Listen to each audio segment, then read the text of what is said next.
Yahweh of hosts had left unto us a very small remnant. He had left unto us a very small remnant. That's how we have the word today, because the vast majority of our people have went astray.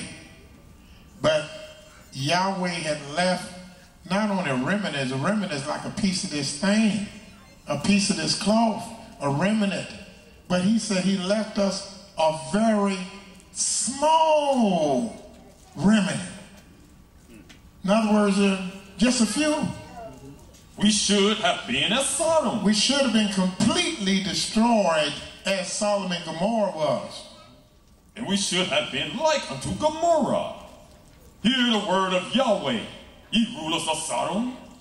Give ear unto the law of our Elohim. They teach the law is done away with. The Creator saying, give ear unto the law of our Elohim.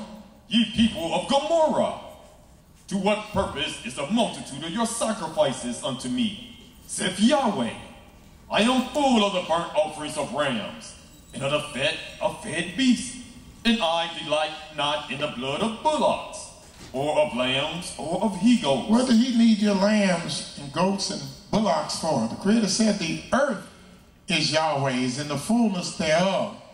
The Creator said a cattle upon 1,000 hills belong unto him. And if he was hungry, he would not ask you. He don't need the goats and lambs and bullocks. What purpose of that? And you're continually being the same person that you were when our people rejected him. We're still rejecting the Most High. We're still rejecting his words this day. We're still saying there are some things that are just too hard for you that you cannot do. When ye come to appear before me, who have required this in your hand? Who has required it in your hand to thread my courts? Bring no more vain oblations. Because they're vain. Your vain relations don't mean nothing. They're vain. Incense is an abomination unto me. The new moons and Sabbaths, the calling of assemblies, I cannot away with. I cannot away with them, but it's iniquity, even the solemn meetings. Your new moons and your appointed feasts, my soul hated. They are trouble unto me. I'm weary to bear them. Having new moon celebrations and Sabbath celebrations, and we come and meet with the children of Israel, and we can't glorify the Creator. We can't magnify him. We whisper around the room that there's things too hard for him. That's not possible, because our enemy told us it's impossible. The Creator can't do that, because science teaches us that you can't do that. And when ye spread forth your hands, I will hide mine eyes from you. He's not going to even see it. He's hiding his eyes from you. Yea, when ye make many prayers, I will not hear. Your hands are full of blood. Wash you, make you clean. Put away the evil of your doings from before mine eyes. And that's evil that we're doing. He wants us to recognize the evilness and the wickedness that are within us. And he says, wash you, make you clean.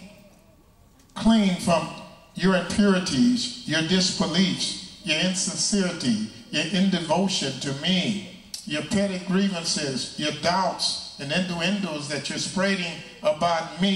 He said, wash them things away.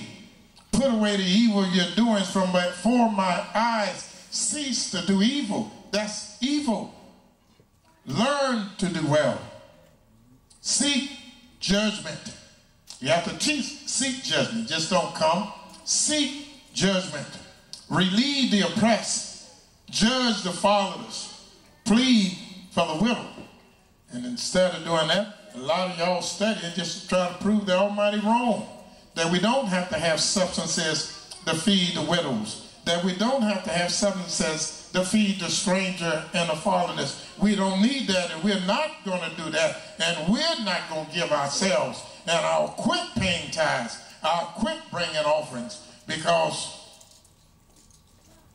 we don't need it no more. But Yah, when he said, learn to do well, he said, seek judgment.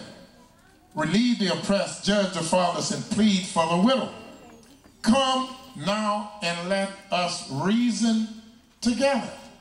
Here, the greatest entity on the face of this earth, the greatest entity on the face of the universe is pleading with you and I to let's reason together. Amen. Now here's somebody that we're not even capable of sitting down with. If he was in my presence, all I could look at is the floor. Right. I'd be too afraid to look at his face. Right. I'd look too afraid to be arrogant enough to look up at him. All I would want to look at is the floor. I know a lot of y'all say, oh yeah, I wish he'd come to me. I want to see what it looked like. Who is it? He's taller than me. Hey, my name is Rusty. You understand? But the people that got the fear of Yah in his heart, as soon as they seen the Creator, they would hit the floor. And that's what our ancient ones did when they was in the presence of an angel. They hit the floor. So you know what they would do in the presence of the Most High. They would hit the floor so fast it'll make your head spin. But the arrogant, well, hey, my name is, you know me? I'm glad you came to talk to me, because I can't wait to get back there to the house of Israel and tell Elesha and him. We met. Wait until they hear this. Hey, what's your whole name anyway? That's how they would approach the Most High. Such carelessness. You know, you ain't no big thing. You know, I'm so, and you're a man just like me. We both putting our pants on the same way. Your pants can go over your head, so I can talk right up with you. But something in some of us tell us that's not the way to do. But nevertheless, this entity that let us know that his ways are not our ways and his thoughts are not our thoughts. And his heaven above is higher than the earth beneath, so is his ways higher than our ways, and his thoughts higher than our thoughts. But we still challenge the Most High. So I don't know about that. That's a heap of strong thing for you to be able to do that. As I learned in school, such and such a thing, and such a thing, and you're telling me that this is what you can do. And I just can't see it. So you have to be wrong, and I'm right. Because that's what you're saying. I can't see it, so you're wrong, and I'm right. But let's keep reading. The Creator said, let us reason together. Let's just sit down and have a conversation. And that's what I want y'all to do with me today. Let us reason together, said Yahweh. Though your sins be as scarlet. Though they be as scarlet. They shall be as white as snow. I'm going to make them as white as snow. Though they be red like crimson. Though they be red like crimson.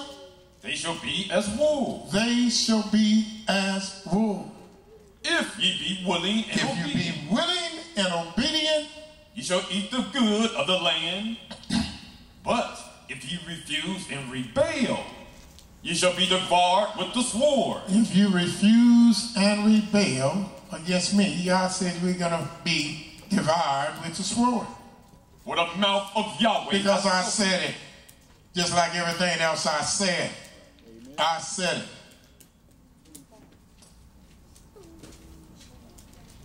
So, y'all want us to reason together. We see what the Creator does not want. He don't want our brothers and sisters and sons and daughters to hear us rebelling. Because when they do, they're going to rebel. They don't want to see us saying the Most High is wrong, because they will invariably one day say that he's wrong.